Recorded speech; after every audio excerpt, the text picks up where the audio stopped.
Mr. Stewart, what you need to understand with regard to our organization is a faith-driven organization. This is not an organization of lawyers or those that are overly concerned with legal matters. So our primary allegiance is to Jehovah God. Now, the governing body realizes that if we were to give some direction that is not in harmony with God's word, all of Jehovah's Witnesses worldwide who have the Bible would notice that, and they would see that it was wrong direction. Really? Is that so? No. This is a theocratic arrangement. Jehovah's blessing the faithful slave. And you need to keep in mind, we've made this point, but keep your place here in Acts 16, but look again at Matthew 24, and we've made this point in the past on verse 45. When the question was raised, and now it's been answered in our day, Acts 24, verse 45, who really is the faithful and discreet slave? Singular, see? Whom his master appointed over his domestics to give them their food at the proper time. So this is obvious that this slave is a composite slave. The decisions that are made by the faithful slave today are made collectively. So no one man's making these decisions. These decisions, if you want to call them a decree, are made collectively. So when that direction comes out to branch committee members or when it comes out to the congregations, if you want Jehovah's blessing on you as an individual or family, certainly as an elder or the congregation, it'd be best to just ask Jehovah to help you understand it, but obey the decision. This is a theocracy ruled by God, not a collection of man-made decisions. This is governed from heaven. Just how far are Jehovah's Witnesses expected to obey? How vital it is, brothers, that we continue to recognize Jehovah's channel for receiving spiritual food.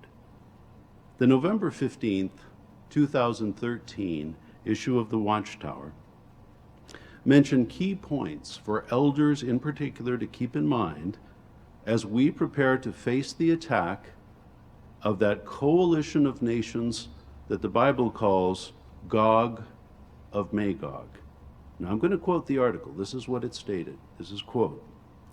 At that time, life-saving direction that we receive from Jehovah's organization may not appear practical from a human standpoint. All of us must be ready to obey any instructions we may receive, whether these appear sound from a strategic or human standpoint or not. Now is the time for any who may be putting their trust in secular education, material things, or human institutions to adjust their thinking. If you are at all surprised by this, you should know that thousands of Jehovah's Witnesses have already shown that they are willing to obey direction coming from the governing body, even if it could mean their death. Now, I heard an experience years ago about a Bible student just starting to study, knows a few things, loves the truth as much as he knows. Then he comes down sick unto death. And the doctors at the hospital say, you must have a blood transfusion. But he knows enough. No blood for me, no blood transfusion. His family's not in the truth. Take that blood, boy. No, no blood for me. Others try to get him to take blood. No blood for me. And so the doctor operates as successful.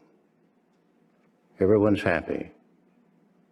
Then his teacher and others in the congregation are invited to the hospital. He has something to say. What is it? After they gather around his bed, they're thinking that something has gone wrong. He's going to have to take blood, and he's willing to do it when he says, why is it that we don't take blood? Now, he does not know that the Gentile times ended in 1914.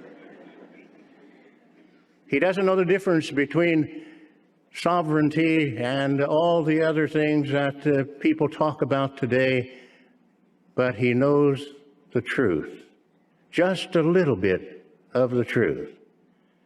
He's not concerned with the vindication of God's name and the sovereignty, the rightfulness of God's rule. He doesn't know that much, but he knows enough. When his life is on the line, he'd rather die than to break God's law. Even he can't explain that law. Now, why say all that? It's not how much we know that pleases Jehovah, but how we feel about what we know and how we have allowed that knowledge to increase our love for Jehovah. I can't think of a clearer example of a governing body member praising blind obedience. According to Samuel Hurd, it's not how much we know that pleases Jehovah, but how we feel about what we know. But just what did this man know? Did he know that at one time the Watchtower organization banned organ transplants as cannibalism, but later adjusted their view on this?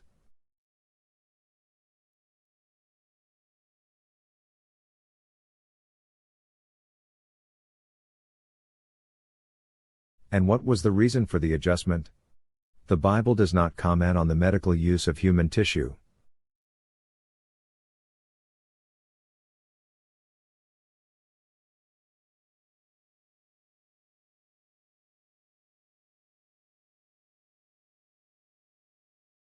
But the Bible does not comment on the medical use of blood either.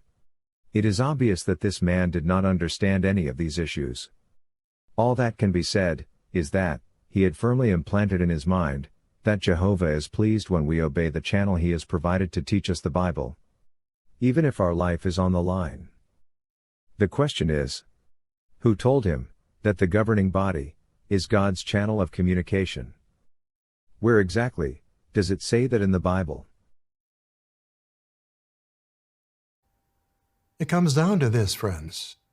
Do I really believe that Jehovah is directing this organization today? More and more people are recognizing the characteristics of dangerous, controlling religions and cults.